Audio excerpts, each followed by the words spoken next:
In this video, we're going to be talking about stretches and shrinks. So first, there are horizontal stretches and shrinks, and that is that the graph of y equals f of a times x, where a is greater than 0 and a is not equal to 1, is a horizontal stretch or shrink by a factor of 1 over a of the graph of y equals f of x. So a really important thing to note here that when we're doing a horizontal stretch or shrink, the number that we see that we're multiplying, a, is actually going to be 1 over a of the graph. And we'll see some examples of that here in a few minutes. And so here, multiplying the inputs by a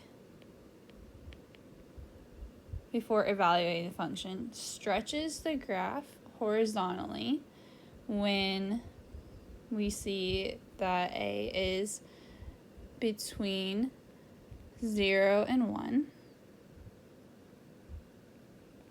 and shrinks the graph horizontally when a is greater than 1.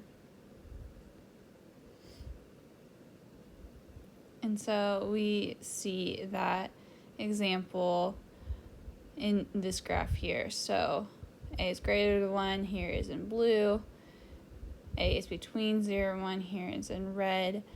And we see that when a is between 0 and 1, it's being stretched, or in other words, it's going further away from the x-axis.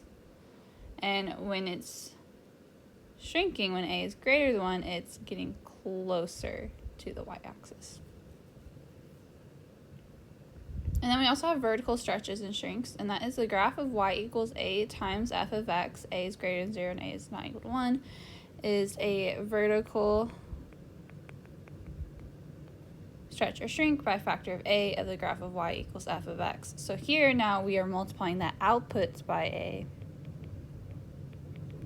before evaluating the function. And so here it's going to be the exact opposite of horizontal. It's going to be stretched when a is greater than 1, and shrink when the graph vertically when a is between 0 and 1. And so that means when a is greater than 1, it's going away from the x-axis. So we see here in the blue, it is being stretched and it is going away from the x-axis, where the red here, it's shrinked and it's going towards the x-axis. So let's go ahead and do some examples of writing stretches and shrinks. So we're going to write the function g, who represents the indicated transformation of the graph of f, and then again we're going to use Desmos to check our answer. So for the first one, we have f of x is equal to the absolute value of x minus 3 minus 5, and we want to do a horizontal shrink by a factor of 1/3. So important here, we want to do a horizontal shrink of 1/3.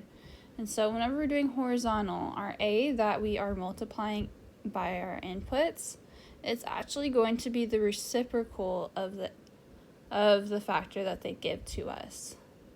So since we're wanting to do a horizontal shrink by a factor of 1/3, that means we're multiplying our inputs by the reciprocal of that. So the reciprocal of 1/3 is going to be 3. So I am just flipping it around. So that means that g of x is going to be f of 3 times x. So that means everywhere I see a x, I'm going to instead replace it with 3. So this becomes the absolute value of 3x minus 3 minus 5. And again, we can go ahead and check that on Desmos. So first, my f is x minus 3 minus 5. And now putting in my transformed graph, I have 3x minus 3 minus 5. So I see this is a horizontal shrink because my graph here in blue is going towards the y-axis. It is going closer than my red graph. Okay, so now looking at this same function, we're going to this time do a vertical stretch by a factor of 2. So when we're looking at vertical, we are multiplying the outputs by our a. And here we do not have to take the reciprocal of a. My a is just going to equal that factor. So that means that my g of x is going to equal to 2 times my f of x. Well, my f of x here is absolute value of x minus 3 minus 5. And so distributing that 2 to both, I get that g of x is equal to 2 times the absolute value of x minus 3 minus 10. And so going and checking that on Desmos, I have 2 absolute value of x minus 3 minus 10. And so we see that that checks out.